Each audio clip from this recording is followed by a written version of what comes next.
Hi there, this is Connie with CFit Studio, coming back to you with our enhancing phase of our circle of influence, and we are talking about detoxification. So with that, we're going to rewind just a little bit and go back to one of our first lessons, and that was clearing. And clearing included elimination of our body waste. And in order to do that, we go back to hydration. So those are two key things when it comes to detoxification.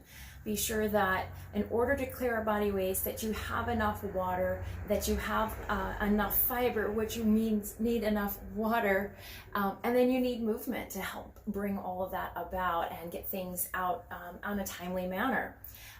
We also mentioned our mucosa lining, which is kind of a tract that goes all the way through our digestive system. And we talked about, keeping that hydrated, as well as maybe adding some aloe vera juice to our regimen. But then there's something as far as keeping things irrigated out. There's a little thing called a neti pot. Maybe you've tried saline drops, things like that. You could help get some buildup or discharge eliminated. So that's a way to detox. Our body produces mucosa and things like that when it's trying to get things out of our body. So it's good to cough things up and blow your nose to get it out. It's not always pretty, but that is our body's response to removing things. Keeping our lungs clear so that we can breathe easily. So humidifiers, air purifiers, essential oils, those also help purify the air, keep it clean, and some smelling better, just making breathing easier and healthier for us.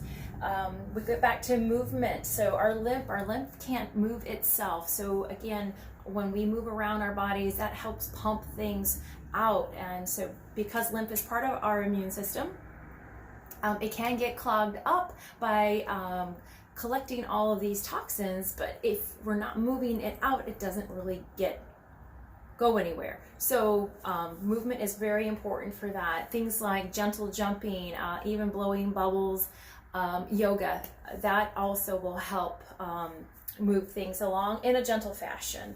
So it doesn't have to be super and intense for it to be any good. There's actually something called a lymph massage. So look into that. Maybe you have a massage therapist and see what they know about that. Maybe they're licensed in practicing.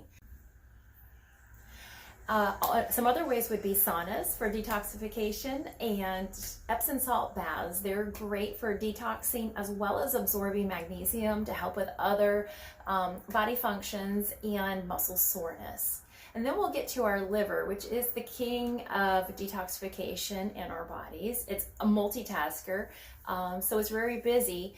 But one of the things is removing heavy metals from our bodies. And cilantro actually is really good at helping the liver do that. And I understand that cilantro is either kind of like love it or leave it herb, but if you can sneak it into some of your smoothies or other ways, it would be a great support for your liver. Something else that is very supportive for our liver is milk thistle. So look into that as well. And from there, we just hope that these few things are easy for you to implement and you can move forward pretty well with being able to support yourself in these different areas. And we will continue with our last video, which is going to be on resilience of stress. So all these are all tied together, and we'll talk to you then. Thanks. Bye-bye.